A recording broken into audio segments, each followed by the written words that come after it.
A pandemic flu is a much more devastating event than an outbreak of the seasonal flu.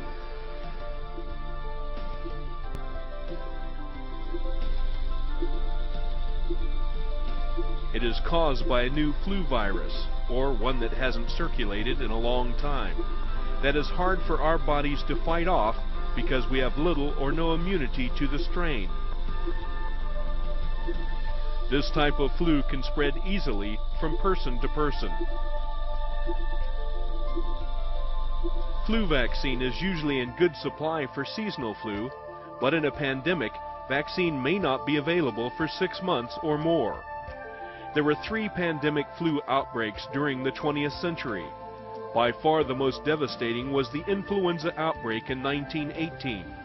Within 6 months between 1918 and 1919, millions of people died. Nearly half of those who died were young, healthy adults. A pandemic flu can spread quickly from person to person and around the world, infecting a large portion of the population.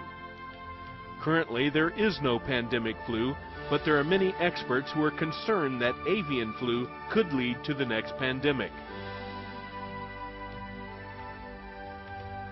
Avian or bird flu is an illness that occurs naturally in wild birds. One type, H5N1, is deadly to birds and can be passed from birds to humans. This strain of avian flu is what most of us refer to as the bird flu. Doctors began seeing bird flu in a very small number of people in Southeast Asia in 2003. Since then, the illness has spread away from this region through the movement of infected birds. Although it is not a pandemic, it has caused serious illness in the small number of people infected, and more than half of them have died. The people infected often live or work directly with poultry. The threat of avian flu might worry you if you're planning to travel overseas. You can travel safely to areas affected by bird flu if you follow a few precautions. Avoid contact with birds, especially in live bird markets or local farms. Eat only fully cooked poultry, egg, or duck dishes. And clean your hands frequently. If you become sick while traveling, contact the local U.S. Embassy. They can assist you in locating medical services and informing your family and friends. You can also contact the local State Department officers online at the State Department website shown here. After you return home from an infected area, watch your health closely for 10 days. If you become ill, tell your healthcare provider your symptoms, where you traveled, and if you had close contact with birds or sick people. The Department of Defense is acting to protect you and your family in the event of a pandemic flu. Our medical departments have been stockpiling medical items that will be needed, for instance medications and personal protective equipment. Early detection of a pandemic flu is important because the sooner our public health experts realize there is a problem, the sooner they can identify the proper vaccine and take action to control the spread of the illness. The Department of Defense Global Emerging Infections System, or GEIS, has some 80 sites around the world to detect and track outbreaks of influenza. The efforts that DoD is taking will be invaluable in the event of a pandemic flu, but you cannot rely on these preparations alone to protect yourself and your family. Planning and preparing for a pandemic illness is everyone's responsibility. During a severe pandemic flu, up to 1/2 of the community could be sick and unable to work. This could disrupt virtually every aspect of daily life for up to 12 weeks. You need to start thinking about what you will do if the services you depend on are not available. Imagine the effects on your family and community if hospitals are overflowing, if schools, banks, and post offices are closed, if services such as telephone, water, and power are disrupted. Stores may close or have limited supplies. You may not even be able to rely on public transportation. consider that the ability to travel, even by car if there are fuel shortages, may be limited.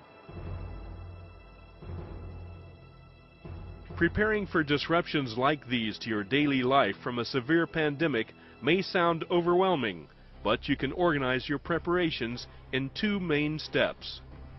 Step number 1. Visit the pandemicflu.gov website. The website is full of information on avian and pandemic influenza and provides planning checklists to help you put together your own emergency kit. Save this website address because it will also be one of the first places you should go for information and public health guidance in the event of a pandemic flu. Step number 2. Put together your own emergency kit. This kit will include items your family will need in any disaster. You need at least 2 weeks of food, water, and medicines in your home in the event of an emergency. You should also have a flashlight, batteries, and radio. These items need to be stored together, and everyone in your home needs to know where to find them. It is also important that your kit include personal and medical information. The checklist from pandemicflu.gov is a good starting point for medical information your family might need in an emergency. Be sure to include who to call within your chain of command in the event of any type of disaster. The American Red Cross website, www.redcross.org, also has information on general disaster preparedness. Make sure you keep all of your supplies and personal information up to date so it will be ready when you need it. The best way to stop the spread of flu is to minimize close contact with the sick. When a pandemic flu hits, it will be imperative that sick people stay home and that healthy people who are not needed to care for the sick go to work. If we all stay home out of fear of catching the flu, then critical services in this country will stop. During a pandemic, people may go to hospitals because they suspect they are sick with the flu. To prevent overload on our medical resources and to protect yourself from exposure to other sick people, only go to the hospital if you or one of your loved ones becomes very ill and needs medical assistance. Good personal hygiene is key to preventing the spread of flu germs. Always cough or sneeze into your sleeve or a tissue and throw the tissue in the wastebasket. Clean your hands often, and especially after coughing, sneezing, or using the bathroom, and before eating. Use soap and water or an alcohol-based cleaner. You may be asked to wear a mask to protect others. If the situation becomes serious, local authorities may use social distancing to prevent the spread of influenza. Schools, shopping malls, movie theaters, and other places where large groups of people gather may be closed. 2 other actions that public health authorities may take during a pandemic are isolation and quarantine.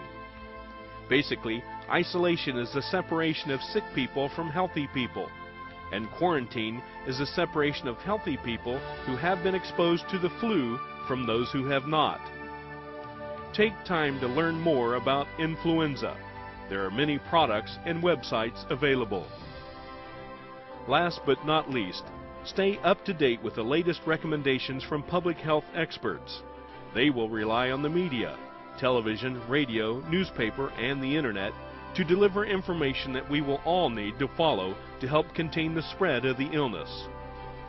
The Department of Defense will be using the DoD Watchboard website to update military personnel on pandemic influenza. You've now learned about pandemic flu and how to prepare for it. By following the advice given in this video, you'll be ready to help control the spread of the illness and care for yourself and your family when the next influenza pandemic strikes. Visit the DoD Pandemic Influenza Watchboard now to learn more about influenza and to start working on your personal emergency kit. Remember, it's everyone's responsibility to plan and prepare for an influenza pandemic.